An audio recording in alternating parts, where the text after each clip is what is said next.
Hello friends, welcome to SMS digital. আজকে আবার একটা ছোট্ট ভিডিও নিয়ে চলে আসলাম। আজকে আমাদের টপিক হচ্ছে ওয়ার্ক ডান বা কার্য। এখন ওয়ার্ক ডান ব্যাপারটা কি সেটা একটু বুঝে নেওয়া যাক।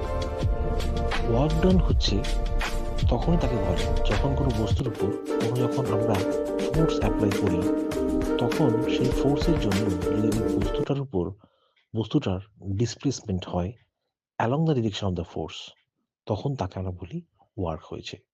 মানে সোজা কথায় বলতে গেলে বলতে পারা যেতে পারে work done or work is the product of the force and displacement in the direction of the force। অর্থাৎ ফোর্সের ডিরেকশনের দিকে যদি বস্তুটা যখন ডিসপ্লেসড হয় তখন তাদের প্রোডাক্টটাকে বলা হয় আমাদের ওয়ার্ক ডান। আচ্ছা, তাহলে ফর্মুলাটা কি হবে? ফর্মুলাটা হবে হচ্ছে work W equals to force dot displacement. অর্থাৎ actually it is the scalar product of force and displacement, F dot S, সেটা হচ্ছে আমাদের ওয়ার্ক, অর্থাৎ এফ এস কস থিটা বলতে পারা যেতে পারে। তোমরা ভেক্টর পড়লে তোমরা ডট প্রোডাক্ট ক্রস প্রোডাক্ট সম্বন্ধে নিশ্চয়ই জানতে পারবে। এখন ব্যাপার হচ্ছে, তাহলে যেহেতু এটা একটা ডট প্রোডাক্ট, তাহলে বুঝতেই পারছো এটা কিন্তু তার মানে একটা স্কেলার কোয়ান্টিটি দিচ্ছে। ওয়ার্ক ডান হচ্ছে একটা scalar quantity, W equals two F S cos theta. তো এবার ওয়ার্ক ডান কত রকম হয়? ওয়ার্কটা হয় তিন রকম। একটা হচ্ছে পজিটিভ ওয়ার্ক, একটা হচ্ছে নেগেটিভ ওয়ার্ক, একটা হচ্ছে জিরো ওয়ার্ক।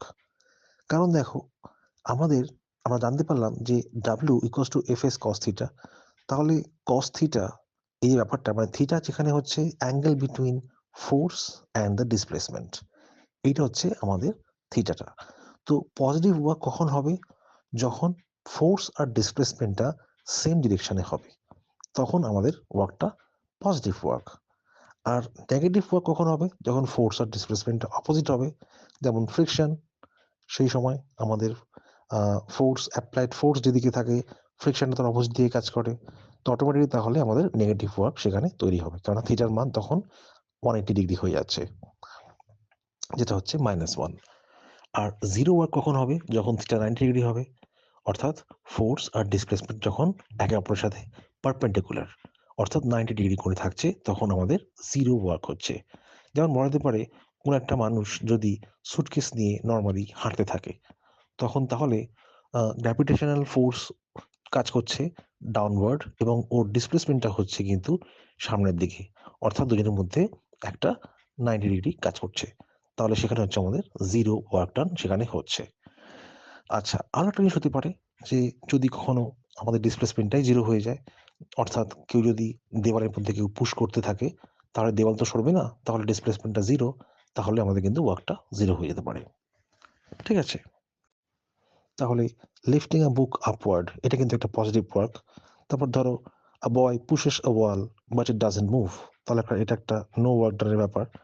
তারপর ধরা যেতে পারে gravity pulling down a ball downward when the ball is thrown upward, তখন সেটা একটা নেগেটিভ ওয়ার্ক। অর্থাৎ আমার বলটাকে উপরে ছড়া হয়েছে এবং তখন কিন্তু গ্র্যাভিটি তাকে বলটাকে নিচের দিকে টানছে, তো অটোমেটিক্যালি ডিসপ্লেসমেন্ট আর ফোর্স দুটোর মধ্যে একটা আমাদের 180 ডিগ্রির একটা অ্যাঙ্গেল তৈরি হচ্ছে, সুতরাং এটা কিন্তু একটা নেগেটিভ ওয়ার্ক।